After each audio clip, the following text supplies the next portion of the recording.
Hello class, and welcome to Module 2. I hope you're enjoying the class so far and that you're keeping up with the reading and things are going well. So this week we're going to start to do a deep dive down into the intelligence disciplines so that we get a deeper understanding of what each of those intelligence disciplines bring to the table in terms of their collection and how that collection will later inform analysis, and in this case, competitive analysis. It's important to understand what the INTs do because what they do absolutely informs how we devise collection strategy. If we have multiple platforms available to us for our execution of our respective missions, whether we're law enforcement or whether we're federal intelligence agencies, understanding how we can integrate other platforms into our effort becomes very, very important, and also those boundaries. If I work at NSA and I have SIGINT assets available to me, that doesn't mean that I have human assets available to me, so I may have to do a request for information or work in a different fashion to collaborate with people who actually have human collectors, okay? Sometimes it's easy to take your eye off the ball and become very ethnocentric, I guess, in this case not ethno but int-centric, as an analyst when you're working in a specific field, and as a collector for that matter too, because obviously the collectors and the analysts work very closely together. When I was a SIGINT analyst, you could not have told me that there was a single int that was stronger than signals intelligence, and my staunch argument out into my peers was that, well, SIGINT is better because the source doesn't know it's being monitored when we're collecting information from it, depending on what it is that they're talking over, right? Things like that have changed somewhat in recent years based on a shift in technology, obviously. We no longer have sort of like HF communication, Morse code, things like that, although they remain in lots of countries kit bags as a redundancy, like fourth tier redundancy back down, so in case they lose all of their other higher level capabilities, they might revert back to this lower level type of communication that they used to use. But increasingly we communicate like I'm communicating with you right now. We can communicate via the cyber, basically, if you look at Skype, different apps, email, texting, etc. Telephones are still out there, but they're different types of telephones, right? Etc. So SIGINT has had to shift to be able to kind of keep up with that. And as a result, it's, I would say, from where I sit now, obviously not in that environment anymore, it is certainly an int of choice when focused on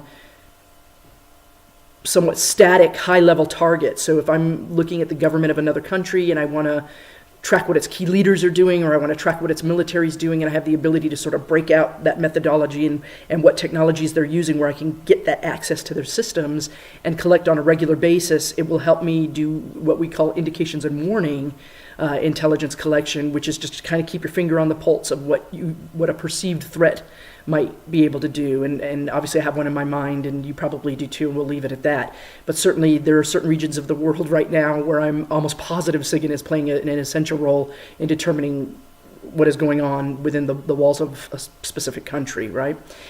Commensurately, human, MASINT, TechInt, which is an interesting intelligence discipline, GeoInt, etc., they also have strengths of their own. I'll never forget the first time I worked at a level where I had access to GeoInt, and I was able to use GeoInt and fuse it with my SIGINT to corroborate something that was going on, and I was like, holy cow, is that amazing and terrific.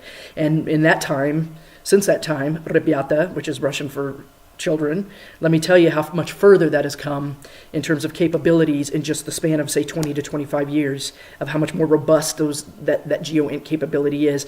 And for many reasons, not just satellite technology, communications, the refinement of the assets that are collecting, the cameras and the payloads, etc., and specifically too now in the generation in which we live, what we look at in terms of unmanned aircraft systems or remotely piloted aircraft, as my Air Force brethren call them, from a drone perspective, of the ability to put a camera in a specific place with an incredible amount of fidelity, just a terrific amount of fidelity on a specific target. As an analyst, I would say one of the only things that's kind of a drawback to GeoInt is the one int, and HUMINT might have this to a certain extent too, but GeoInt is the one int where everybody's an instant expert.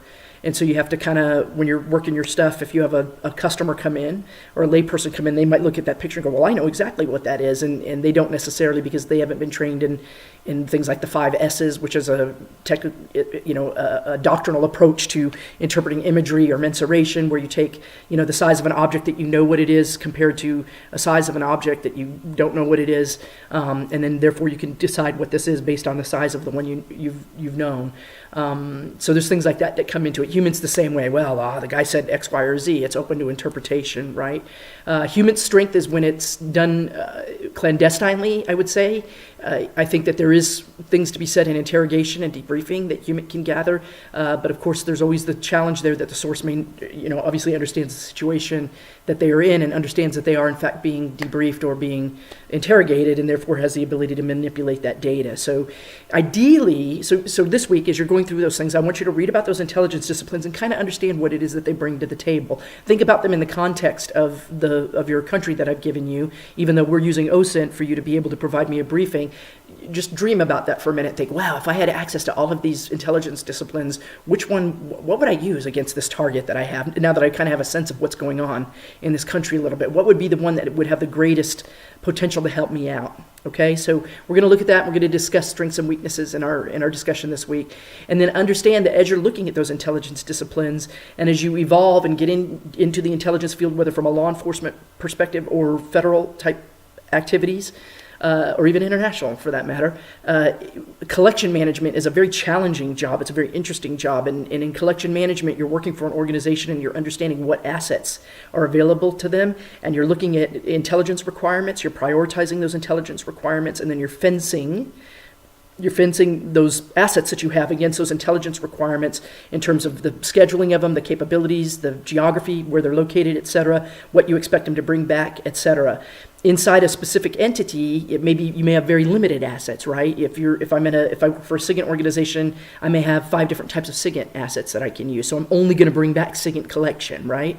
The higher we move up in the plate where there's more collaboration of assets and we get into more of a joint world, whether that's a fusion center, which we're going to talk about as we move on related to law enforcement, if we look at FBI and law enforcement, where we fuse information, or if we work at the federal levels where the larger agencies are also fusing information and collaborating, or they're supposed to be, right? Collaborating. Then we look at different things where I can be up at a higher level and say, I'm going to task a human asset over here or a human organization over here. I'm going to task SIGINT over here because I have that available, and I'm going to task GEOINT over here, all against the same type of requirement. They have different goals, and when they bring it back together from a competitive analysis perspective, right, we look at all of those things and we start to put the bigger picture together, and if everything's going right, they're going to corroborate each other, and they're going to give us a greater fidelity of accuracy regarding the information that it is that we're trying to acquire, right? So I'm going to give you like a fictional example of that. So there's a country A we think is going to invade country B. There's a lot of conflict. So we task the SIGINT guys to monitor country A's military to see kind of what's going on there.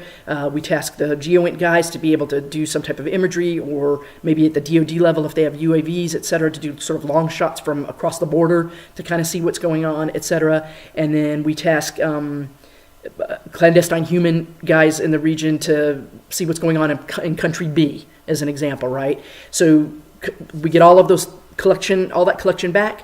We do our analysis, and our analysis indicates that in the SIGINT world, the military nets went silent and there was no communication, and so they kind of disappeared off the radar, and then which would indicate that they're moving, they got something up their sleeve, right? And then the GEOINT guys come back and they've taken shots basically across the border, and they can see that yes, indeed, there are troops moving in from this side, etc. And then we have our clandestine guys on the HUMINT side in country B working with country B's guys coming back and saying, yeah, there's guys coming in. So we have 3 different sources now confirming that this may be occurring. Okay, this is at the federal level. So I'll think of a law enforcement example as we move forward for the Joint Terrorism Task Force, but at this level.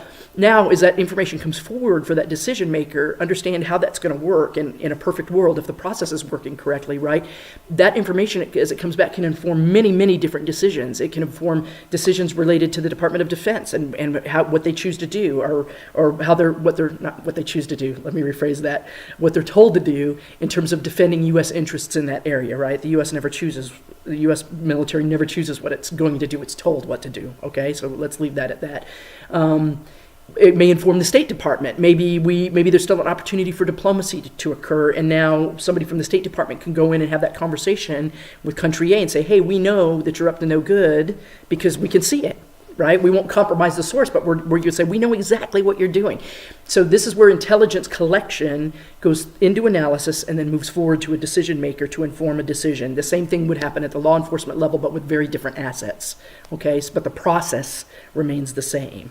When we look at competitive analysis, which is the other thing that I want you to look at this week, competitive analysis is, at the surface level, the idea is to do exactly what I just told you, and the idea is that we're not some people look at it and say, oh, that's a negative thing because it's a waste of resources. Why are we duplicating effort? Why do we have this redundancy, which is actually a word in collection management, right? We can do redundant collection management where we're stacking assets to ensure that we have dual coverage. We're doing collection at the same time, or one does it, then another one does it, then another one does it, et cetera, trying to come up with a solid picture of what it is that's occurring, right? So the idea of competitive analysis is not to waste resources and waste money. The idea of competitive analysis is, again, to bring back the clearest picture of what it is related to that requirement. What is it that's going on? What is it that person's doing? What is that new capability that those people might have, et cetera? So the different entities that are collecting, whether it's, let's go law enforcement, local guy's doing this, he's collaborating with state comes in, FBI moves in, and they've got something going on, and then they all get together and pitch what they've come up to the decision maker, and the decision maker is going to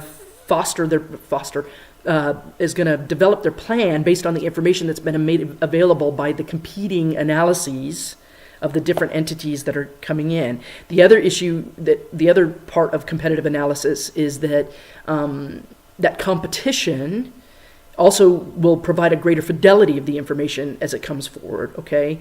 Inversely, sometimes it can be a negative thing because the analysts themselves, as they're doing it with the collectors, feel like they're in competition with other agencies because they don't want their boss to come down and say, hey, those guys beat us again.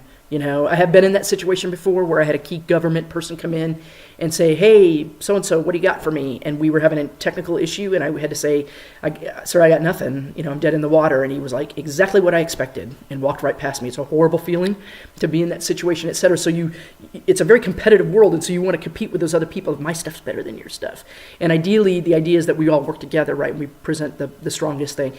Unfortunately, from a political perspective, which is not what this class is about, but I want you to understand it, competitive analysis also feeds into budgeting sometimes. So we'll go back to national level, if all of the agencies are competing to provide the federal government with key information on X, Y, Z, et cetera, sometimes the squeakiest wheel gets the most attention, right? And so you don't want that in a negative way. You don't want to have those failures on you, but they can impact perceptions or biases, right, regarding how we're going to fund different agencies. And so whether we like it or not, that ability to perform, which is unfortunate, has no business really, that piece of it has no business in the intelligence community at all.